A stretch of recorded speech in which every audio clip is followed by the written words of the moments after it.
tsunami. Karena dulu di rumah saya tsunami-nya itu bisa, setiap orang ngomongnya beda. Tsunami-nya udah sampai sini, sampai di rumah saya tsunami-nya sudah sampai Malioboro. Isunya seperti itu. Siap, itu ada penyiar dan operator. Kondisi studio bukannya baik-baik saja, aset semua jatuh, ya kondisi berantakan karena gempa ya gitu. Ya keluarga memang harus menjadi nomor 2 ya. Saya bilang, kalau saya pribadi ya menjadi nomor 2. Kok kayak gini ya itu. Pick up, kemudian mobil semua dari selatan itu menuju ke arah kota Jogja dan semua membawa korban, entah itu korban yang luka atau mohon maaf ada yang meninggal dunia. Itu baru saya ke sana situasinya dalam tanda kutip mungkin chaos, maafin jeblok orang-orang bilang itu. Jadi yang dari utara ke selatan, yang selatan ke utara, itu kan isunya seperti itu. Karena memang kita dulu sudah saudara pun sudah prepare, kita selalu liputan. Karena Merapi sudah ada tanda-tanda sebagai itu, kita pun sudah prepare sering liputan ke Merapi. Jadi pagi hari itu banyak isu ini Merapi jeblok karo tsunami. Saya masih ingat menjelang maghrib itu kami harus ke daerah Klaten, kayaknya ganti warna kalau nggak salah. Waduh, listrik mati total dan saya liputan itu naik mobil bersama relawan juga, itu dikawal oleh TNI untuk menembus daerah itu. Itu yang luar biasa. Amazing juga, itu pengalaman yang menarik. Saya sih masih optimis. Berapa puluh tahun ke depan, radio never die.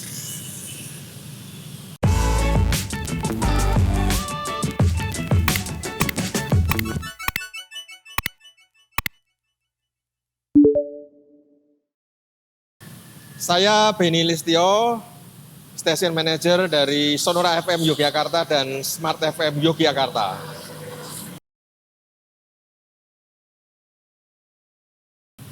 Banyak banget ketika menjadi penyiar, tentu apalagi penyiar talk show ya, kita banyak ketemu dengan narasumber, banyak ketemu dengan dari artis, dari pejabat, siapapun bisa kita temui sebagai penyiar.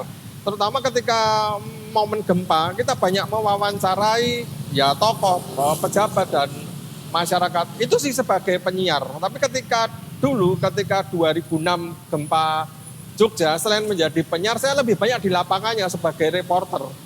Dan dengan reporter itu juga harus bisa wawancara siapapun dan real time. Dan kita juga mengumpulkan data dan serta fakta. Itu yang tidak bisa dilupakan adalah pengalaman ketika gempa. Jadi pagi hari itu saya sudah muter ke rumah sakit, ada rumah sakit Mantirapi, kemudian Bethesda, kemudian beberapa tempat lainnya di wilayah kota Jogja ya, kota Jogja kayaknya nggak ada apa-apa. Baru siang itu saya menuju ke Bantul, baru tahu waduh rumah-rumah roboh dan sebagainya, banyak korban dan sebagainya. Itu sih yang luar biasa sekali. Sampai beberapa hari kemudian kita pun juga menjadi relawan.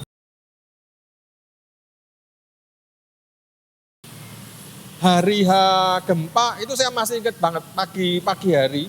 Kalau saya masih di rumah, karena sebenarnya pagi hari itu kami akan meeting internal kantor. Tapi kemudian terjadi gempa, baru tahu gempa.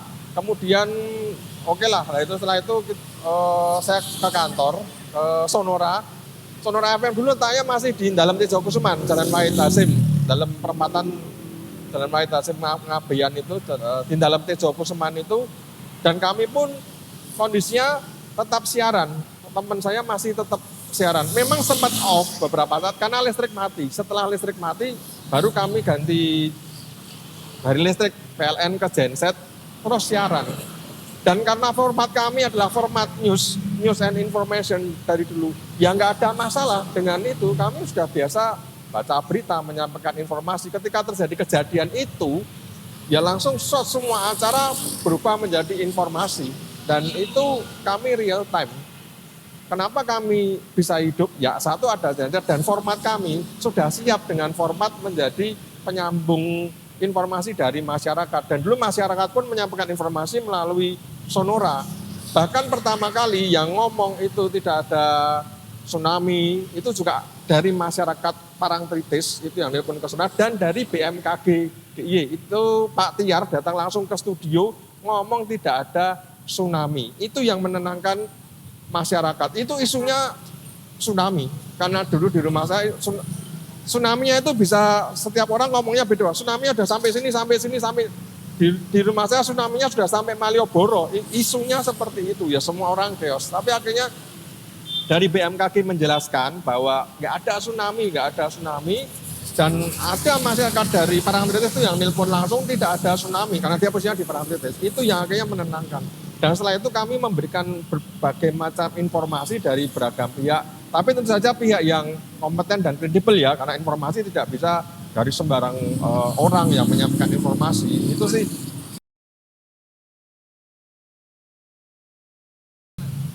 Kalau saya sendiri yaitu saya pagi, kemudian bapak saya oke, setelah itu saya baru ke kantor sekitar jam 8 atau 9 lah, itu baru kantor dan kami sudah siap terjun di lapangan untuk menyampaikan informasi itu. Dan teman penyiar yang di studio pun juga siap, itu ada penyiar dan operator. Kondisi studio bukannya baik-baik saja, aset semua jatuh, ya kondisi berantakan karena gempa ya gitu. Tapi kondisi bangunan masih oke. Hanya ya properti tumpuan CD kaset pada jatuh ya itu it's okay.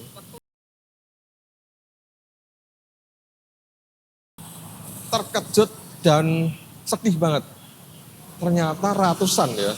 Informasi siang itu sudah ratusan. Saya menyampaikan informasi itu ratusan. Ketika itu saya juga wawancara dengan pejabat di Bantul. Ratusan. Orang nggak percaya.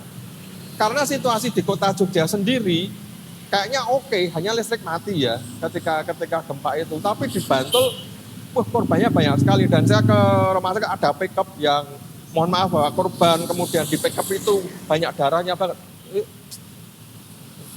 Sedih, ngeri lah. Kok kayak gini ya? Itu pickup kemudian mobil semua dari selatan itu menuju ke arah kota Jogja dan semua membawa korban. Entah itu korban yang luka atau mohon maaf ada yang meninggal dunia itu. Baru saya ke sana, situasinya dalam tanda kutip mungkin chaos ya. Tapi orang ini gimana? Karena kita semua nggak pernah pengalaman ketika terjadi gempa. Kita harus ngapain. Dan itu ya keluarga memang harus menjadi nomor 2 ya. Saya bilang, kalau saya pribadi ya menjadi nomor 2. Karena satu, lebih baik ke profesi. Karena kami sampai tidur studio, pulang rumah paling hanya berapa jam, balik lagi ke studio. Ya selain untuk siaran, untuk liputan juga sebagai relawan itu. Karena setelah itu kami juga mengantar berbagai macam bantuan. Dan yang menarik, kenapa kami buka posko, di pagi hari itu ada satu pengemudi becak yang nganterin kayaknya mie instan, aku agak lupa, tapi ini untuk donasi. Kaget saya, ini pengemudi becak nganter mie instan sama apa, wah pokoknya kecil banget. Itu untuk disumbangkan, wah makjleb gitu, wah istimewa. Kita masih punya kepedulian. Nah setelah itu kami pun menjadi posko, jadi ya terima bantuan langsung menyalurkan. Karena bantuan saat itu nanti sama sekali ya itulah situasinya, ada yang nggak dapat, ada yang ribet banget gitulah situasinya seperti itu.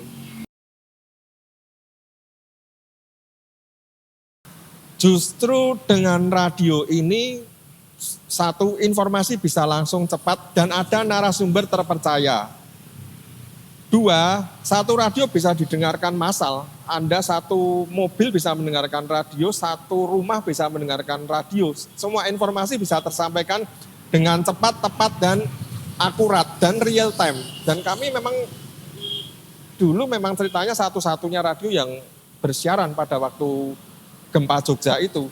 Dan narasumbernya juga kredibel, sehingga informasi hoax pun juga bisa tersaring. Dan akhirnya masyarakat juga paham bahwa tidak ada tsunami ataupun korban di daerah sini karena yang menyampaikan juga masyarakat dari daerah-daerah Bantul itu, pejabat juga menjelaskan dan sebagainya. Siang hari itu saya pun juga sudah ketemu dengan Bupati Bantul dan Gubernur DIY ketika siang hari itu di rumah dinas Kabupaten Bantul.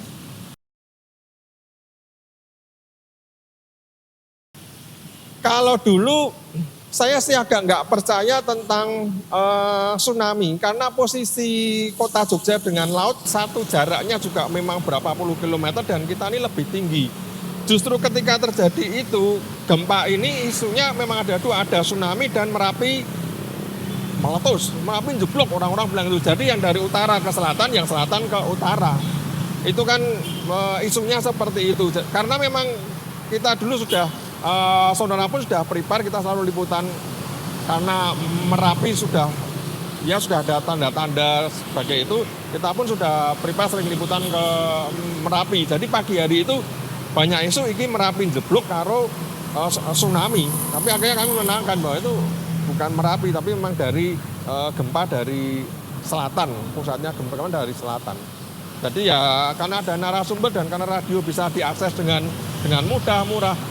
Listrik mati pun kala itu orang masih menyalakan mobil, muter radio pakai baterai, semuanya bisa didapatkan. Jadi ya informasi yang simpang siur akhirnya bisa tercerahkan melalui radio sonora itu. Hoax atau tidak itu kan tergantung kita sendiri menerimanya bagaimana. Kalau sekarang orang dengan mudah ya karena era serba digital, tinggal forward tanpa ini tahu.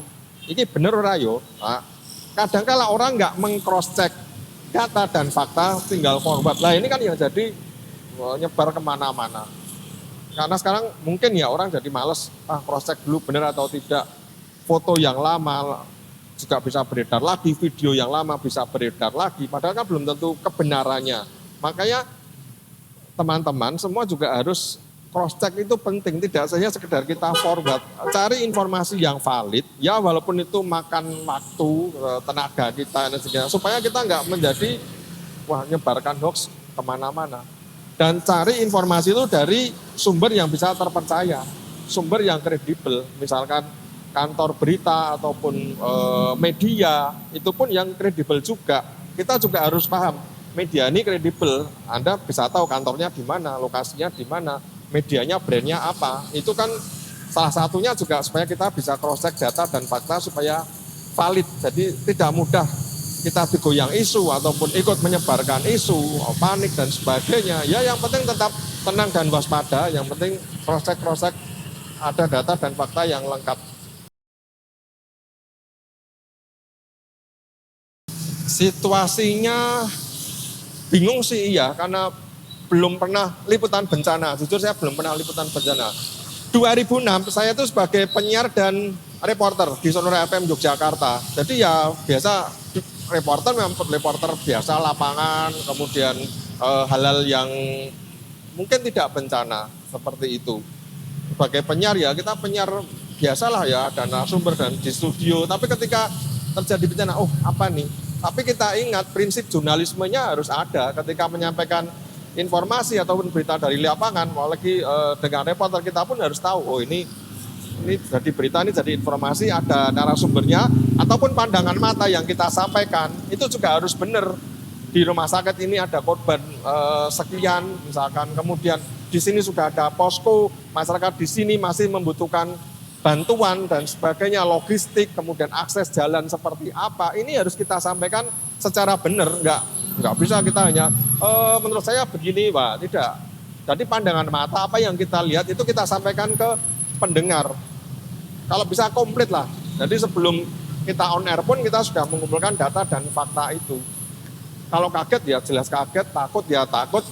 Apalagi kondisinya banyak gempa susulan. Nah, ya ingat malam hari itu ada hoax lagi gempa susulan yang akan mengguncang lebih gede lagi. Tapi akhirnya BMKG sudah menjelaskan itu tidak ada, itu juga hoax. Karena gempanya ini ibaratnya sudah, awalnya sudah gede lah. Yang lain pasti ada gempa, tapi gempa-gempa susulan ini tidak lebih besar dari gempa yang pertama. Jadi BMKG kala itu juga menjelaskan hal-hal seperti itu. Dari UGM juga menjelaskan, semua pakar-pakar juga menjelaskan melalui sonora. Itu sih yang agak menenangkan kami. Kalau takut sih iya, karena kondisi kami tidur di studio juga tetap terasa getaran gempanya seperti itulah. Jadi ya show must go on, ibaratnya kami sudah terjun di lapangan tetap harus menyampaikan informasi, kejadian itu lengkap data dan faktanya. Sempat sih beberapa kali, tapi hanya di sini apa yang masih dibutuhkan, lokasinya apa gitu. Karena saya tidak menanyakan, Pak, Bu, gimana perasaannya? Waduh, itu sebuah pertanyaan yang salah bagi saya loh ya. Saya sudah salah nanya gimana perasaannya. Loh, kita sama-sama korban gempa kok, nanya perasaannya gimana. Hanya ini bagaimana kondisinya, apa yang masih dibutuhkan. Itu yang kita sampaikan, bantuan kesehatan ataukah bantuan logistik.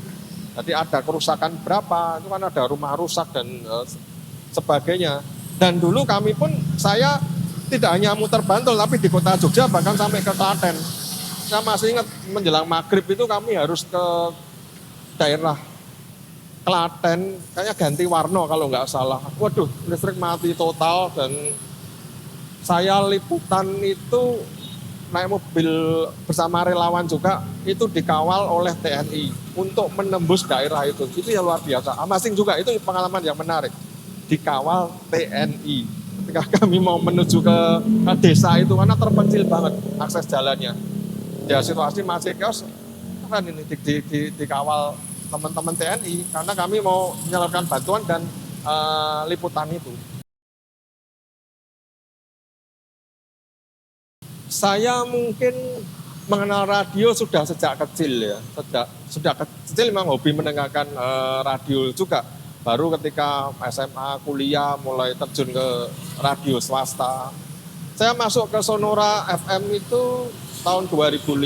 Dan sekarang pun Sonora FM dan Semarang FM Jogja masih eksis. Radio punya sosial media. Radio juga punya web dan sebagainya. Komplit. Dan radio ini bisa diakses dimanapun, kapanpun. Anda misalkan di luar negeri, lo bisa kok mendengarkan Sonora karena sudah ada streaming. Bahkan sebelum pandemi sudah ada streaming. Mendengarkan radio di sambil nyetir, tapi hati-hati juga di rumah sambil masak juga bisa, sambil apa. Secara audio itu juga menambah imajinasi pendengar juga. Oh ya, kita bayangkan. Dan narasumber pun bisa langsung talkshow di radio, langsung disiarkan. Jadi di era sekarang, bukannya radio tergerus zaman, radio sudah menyesuaikan dengan perkembangan zaman. Apapun platformnya, radio masih ada. Anda bisa mendengarkan radio gratis juga, gitu kan. Jadi lewat ponsel bisa, lewat PC bisa, lewat mobil bisa, lewat radio manual, mau pakai baterai, mau pakai listrik, semua bisa. Dimanapun, kapanpun Anda masih bisa mendengarkan radio. Semudah itu untuk mendengarkan. Dan radio tidak hanya di kami, tidak hanya mutar lagu.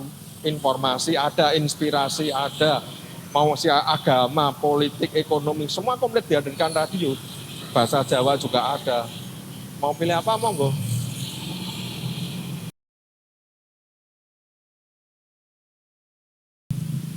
Optimis. Radio akan selalu menemani aktivitas teman-teman semua, selalu menemani aktivitas kehidupan manusia, karena radio pun bergerak sesuai dengan perkembangan zaman. Itu. Dan radio memang masih dibutuhkan oleh semua pihak. Dan ingat, radio ini juga tidak menyebarkan hoax. Karena satu, ada narasumber, kantor radionya jelas. Anda mau nyari studio radio, jelas loh ya, ada gedungnya dan sebagainya. Pemancarnya pun ada. Dan juga ada narasumber, ada penyiarnya. Radio masih selalu dibutuhkan. Dan kami pun juga selalu mengupdate acara sesuai dengan kebutuhan masyarakat dan juga perkembangan zaman ini. Saya sih masih optimis. Berapa puluh tahun ke depan, radio never die.